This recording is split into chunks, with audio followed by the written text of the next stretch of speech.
The night she made the bargain, the wind howled across the plains like something alive, clawing at the torn hem of her dress and cutting through her thin shawl as if it were paper. Her name was Mei Lin, and she had not slept indoors for 5 nights. The frontier town behind her had taken everything, her coins, her dignity, her last hope, leaving her, crouched beside a dying fire, outside a trading post that had already closed its doors to her kind. Chinese women were whispered about, not welcomed, and when hunger hollowed her cheeks and cold numbed her fingers, desperation became louder than shame. She had crossed an ocean chasing a promise that never existed, followed a husband who vanished into gold dust and rumors, and now stood alone on stolen land where mercy was rare. When the Comanche man rode in from the dark, she did not scream. His horse moved like a shadow, silent and controlled, and his eyes were steady rather than cruel. He was older than her, broad-shouldered, scarred by years of battle and solitude, known among nearby settlers only as the Quiet, savage who never speaks. His real name was Tahgate, meaning enduring stone. When he dismounted, she rose on trembling legs and made the offer that had been forming in her mind for days. Shelter for service, warmth for her body, one night, maybe more. She spoke broken English, head lowered, hands clenched, expecting rejection or violence. Instead, silence stretched between them, thick and heavy, until the wind seemed to pause and listen.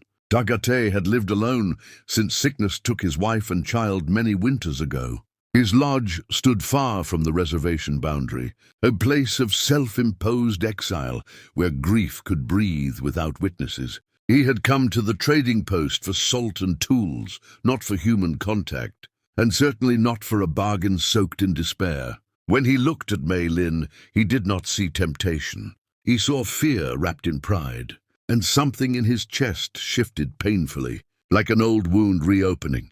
He understood trade, survival, the brutal mathematics of hunger. But he also understood loss. Without touching her, he motioned for her to gather her things.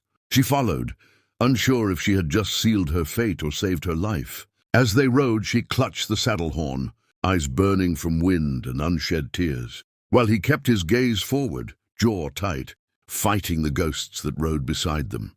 She had offered herself as currency, but he had already decided, though he did not yet know why, that she would not be paid in shame.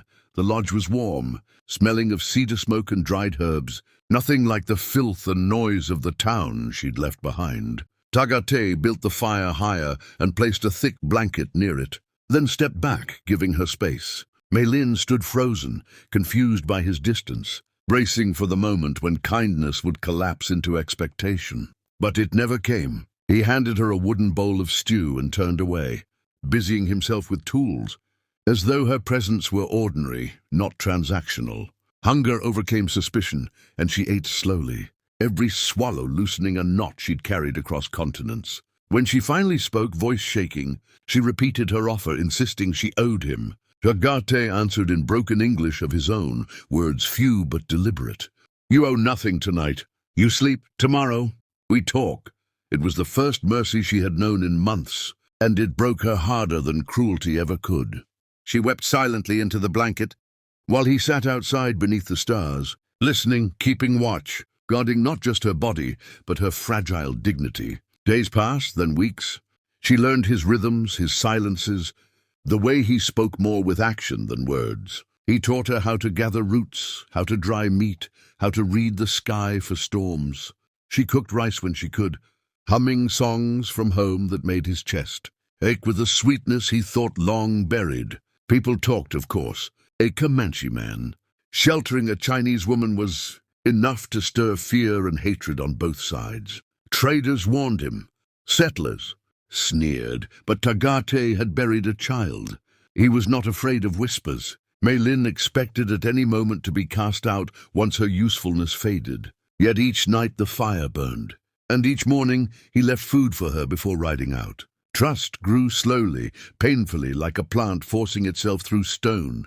She told him about the ocean crossing, about betrayal disguised as marriage, about how the world had taught her that survival sometimes demanded self-erasure. He listened without interruption, eyes dark with a quiet fury, not at her, but at a world that would corner a woman into selling her soul for a roof. Turning point came with violence, as it often does on the frontier. A group of men from town arrived one afternoon, drunk on prejudice and boredom, accusing Tagati of harboring stolen property. Maylin heard their shouts and felt old terror flood back, her body remembering hands that grabbed, voices that mocked. She tried to hide, but Tagati stepped between her and the rifles, standing tall, unarmed, unyielding. His voice, when he spoke, carried a weight that stunned even him. He told them she was under his protection, that she was no one's property, and that they would leave. The standoff stretched, dust swirling, breath held. When the men finally retreated, muttering threats, Maylin collapsed, shaking. Tagati knelt beside her, placing his forehead gently against hers in a gesture of his people, a promise, not possession. In that moment, something irreversible shifted. She realized she was no longer surviving beside him. She was being chosen. And he realized that the emptiness he had called peace was, in truth, a loneliness she had begun to heal without ever trying. Winter came early that year, harsh and unforgiving. But the lodge was full of warmth that had nothing to do with fire. Maylin no longer asked what she owed. Tagate no longer pretended he did not wait for her laughter. They learned each other's languages slowly, clumsily, building sentences out of patience and smiles. When sickness swept through nearby camps, Maylin nursed the ill with remedies her mother had taught her, earning cautious respect from Tagate's people. She was no longer the foreign woman, but the healer with gentle hands. Watching her, Tagate felt pride bloom where grief once ruled. He carved her a comb from bone, a simple gift that made her eyes shine brighter than gold ever had. The bargain that had brought her here dissolved completely, replaced by something neither of them dared name. Yet both felt in every shared silence.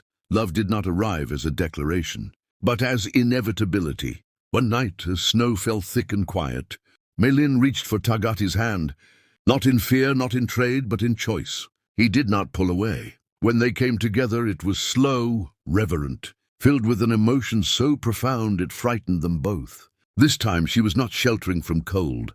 She was stepping into belonging. The next morning, he introduced her to his people as his wife. There was resistance, murmurs, old traditions pressing hard against new reality.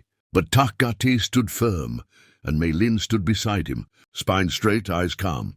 Love, she had learned, was not loud. It was steady.